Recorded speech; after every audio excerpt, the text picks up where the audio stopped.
Hello, everyone, and welcome back to Dad of Boy. So, oh, hello, stranger. CM Punk. Now, it's a pretty steep stylistic choice to move from, you know, whatever the fuck the Greek gods were to these guys who look like woodland tattoo street punks, essentially. Well, they're still the Nordic gods, so. Yeah, I know. It's just like there's a pretty strong shift visually between how the gods between the two mythologies are presented here. I mean, this game even calls him out on that because I think, yeah, it's right now because like he's just calling out. It's like, oh, the Greeks think they're so much higher and smarter than everyone else. It's like, oh. Well, that's a big thing about the Norse gods in general, is that they were much more human. Like, in their mythology, like, they could die just like anyone else. And, like, they hung out with the humans all the time. Versus, like, in the Greek myths, for example, they often... The Greek gods were, like, way above everyone else and always prone to capricious action. Yeah. So the only time they really mingled with humans was if they wanted something, or if they wanted the dick with them. Or if they wanted something. Bam, bam, bam, bam, bam, bam, bam, bam. Zeus. So who's this asshole? Is he just some guy? No, we'll find out more about him as things go on. Is he Loki? Yeah, it's kind of he loaded Loki? to go into what he is No, now. he's not Loki. Oh, he's not Loki? No, Okay. he's not Loki. No. He's Noki. Noki? Oh, my original character? Do not steal. Fuck you, fuck you, fuck you. I mean, I could buy that this guy was Loki. I remember how Loki versus the Incredible Hulk went. Oh, so and your star, Kratos, filling in for the Incredible Hulk. Kratos smash. So here's our first real boss fight. Mm-hmm.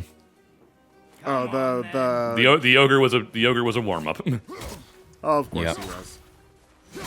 This is another thing that's fairly newish to this game. The ability to have a fight with just a regular-ass human-sized enemy and have it feel like a threat. You know. I'm gonna take your word for it, considering the gameplay we're watching right now. Oh, this is only phase 1. Oh, okay. Yeah. All right. I mean, I played this fight. I had some trouble. I'm not gonna lie. I mean, also remember New Game Plus, so. That is also fair. Why are there two beds in Well, I had a wife. I like to spread my feet out. You had a wife? What is it, 1950, and you're not allowed to show you in the same bed?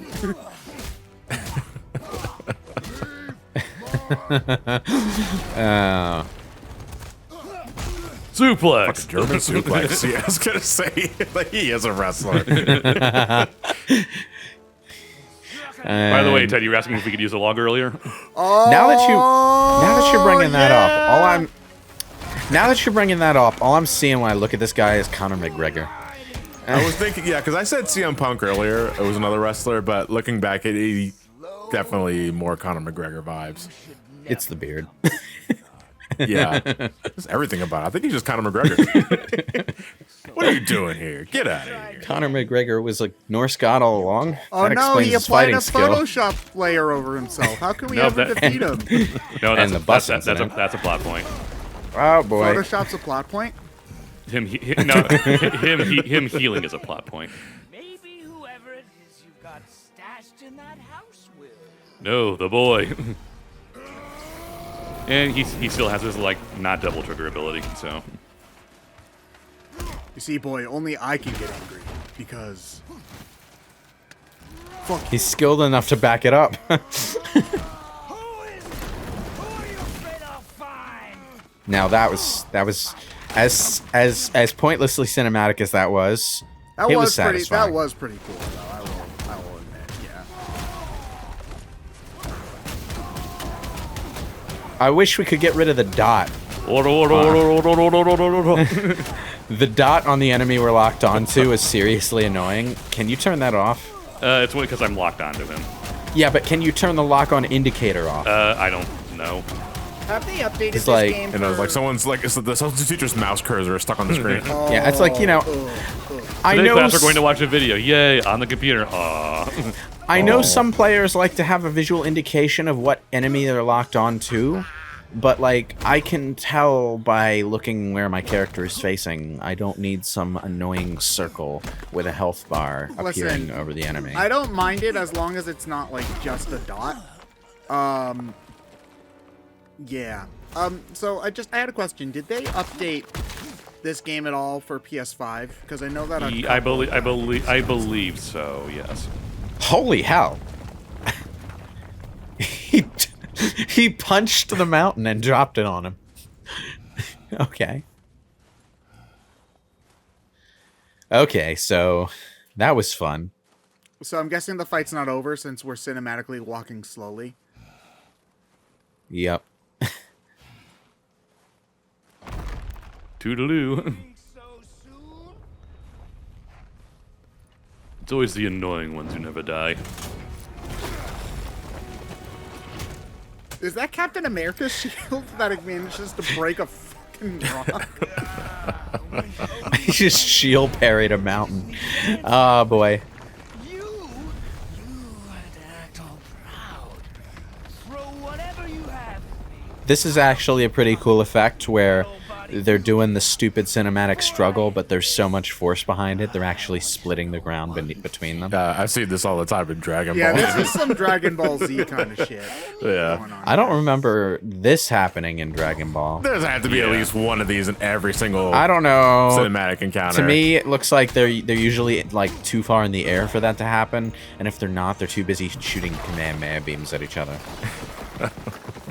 But like actually splitting the mountain beneath their feet because they're pushing so hard with their entire bodies. It's, you know, Your own eyes. cool.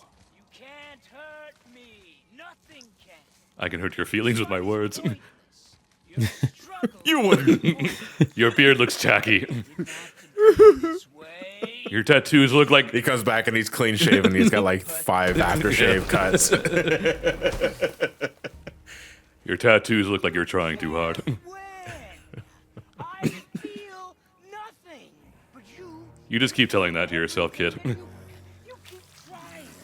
I'm not. Oh, we also have the power of Photoshop. If Yeah. I wanted, it wouldn't have ended this way. But no. What So does what this is it- what- douchebag want again? We That's will a good find question. out. I don't remember. Phase 3. Fight. This is where he actually starts trying. Oh yeah. Okay, and I'm just gonna like take a wild shot in the dark here. The Norse gods are just as dickish as the Greek gods? Kinda, yeah. Okay. Boop. That's kind of like the central focal point of the entire God of War series. Is the gods, they're so far beyond humanity that they don't really have humanity. It's Ouch. like we opened up on gods fighting their battles with zero like regard for collateral damage in the human world. So, Yeah. you know. Counter. Ooh. Zip. Boop. Right in the face. Now, this camera angle, so close behind the shoulder, it's a bit of a pain in the ass when there are multiple enemies, but for a one-on-one encounter like this, it feels very personal. I know? feel like they do at least a decent job of trying to give you a wide range of vision so that you're not blindsided Well, too much. that's the entire draw of this close-up behind the shoulder view, is that, you know, you're close up to the character, so it feels personal. You're not like seeing the entire world around them like you would in a lot of old school 3D games. But you've got more peripheral vision than you would if you were just in first person, and you get a sense of like what the character looks like, where their body is at all times, what their body language looks like, and all of that. So, oh. Of everyone I faced would finally make me feel something. I won.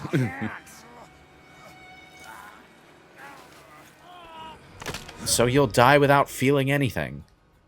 Oh well. Also, shout outs to she says here, if you move the camera down there, he is giving you the double middle finger as he falls. Wait, he's flipping you off as he falls off? Yeah, That's right. Yeah. go watch Boundary Break. Yeah, little developer thing where if you Completely forgot about that, if yeah. you move the camera over to the right and you can see his body falling, he's giving you the double middle finger. But you know, that wasn't a very Kratos move. The Kratos I know would have ripped his fucking head off after breaking his neck. You know? It probably would have worked too. That's how you generally deal with immortals like that. You know what? That's literally like the ending of one of the modern Mortal Kombat games. No, Which one? that's literally Highlander. You can't kill them unless you cut off their head.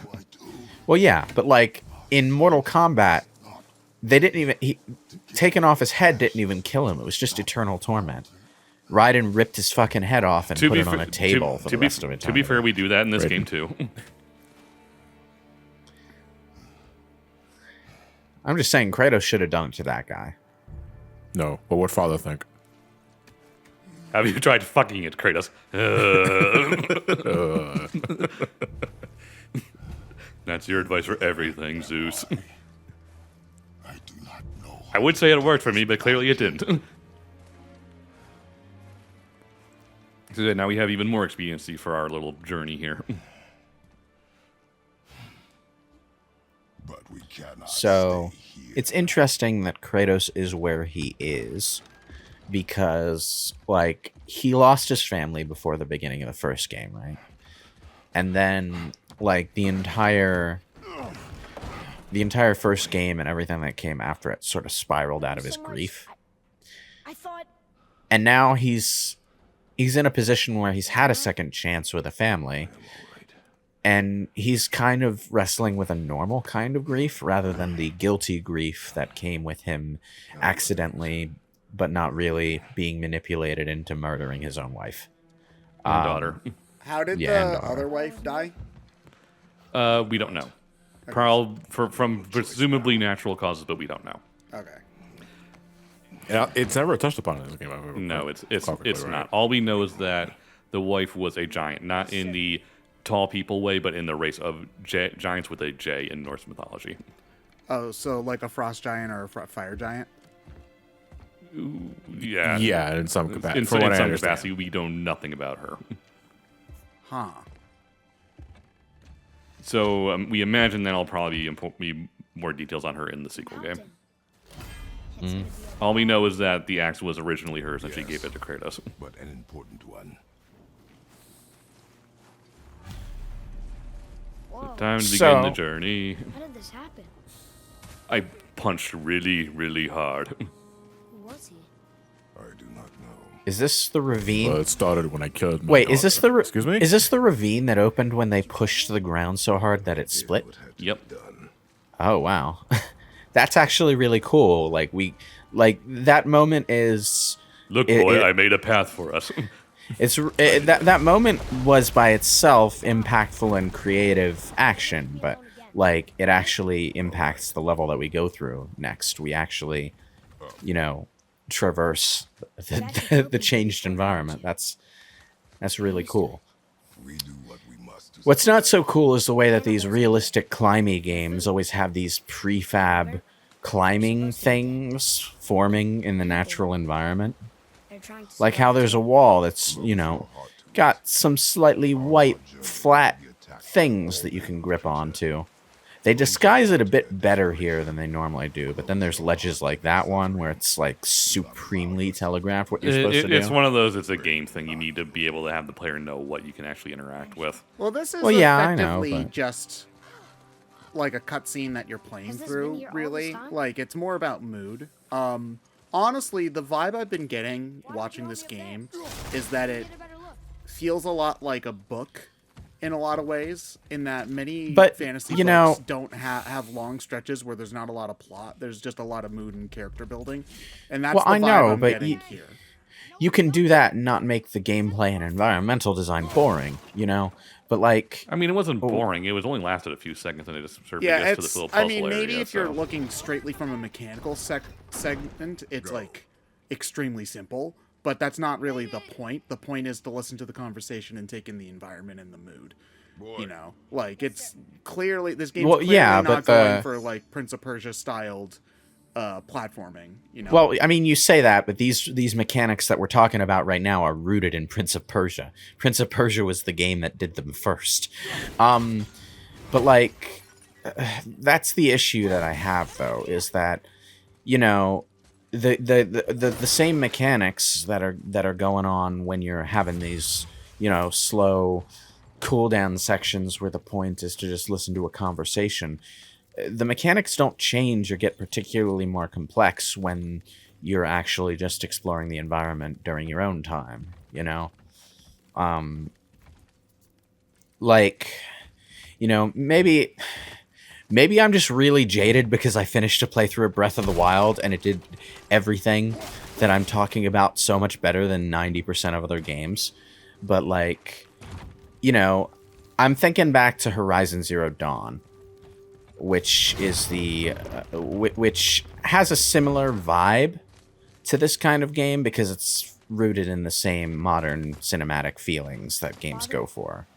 Will we see And each Breath of other friendly? I would say that They'll try and rob us? Possibly. that Horizon Zero Dawn has it worse than this, Huh. even though most of the climbing happens when you're exploring the open world, because there's always like a ledge of a certain color that you have to that you have to know without thinking about it is something that you can grab onto. It's like Mirror's Edge, but not an artistic choice. You know, I guess the problem I have is that I wish we could just progress to a point where we don't need to super de-duper telegraph everything. And you know, to give this game compliments, I think the way it designs its ledges is a step in the right direction. They lean more into trying to make it look like it could be natural, rather than always having a worn texture on a wall that you're supposed to wall run on. She had marked Prince of three Persia, sections why? on the fire. I mean, I could have figured out that I could wall run there without you doing that. It's like, why is the wall worn? Did everyone who used to live in this ruin wall run everywhere they went? Is there a legion? Maybe? Is there a legion? It's kind of hard to say. Is there a legion of wall running treasure hunters that just raids every place they go by wall running I mean, everywhere? this game is set in the Norse and there's Vikings, so you know they're all about I mean, raiding shit. I mean, I'm mostly talking about Prince of Persia 2008 there, because they made sure you knew that you were supposed to wall run on every single wall that they meant you to wall run on, and it got comical after a while.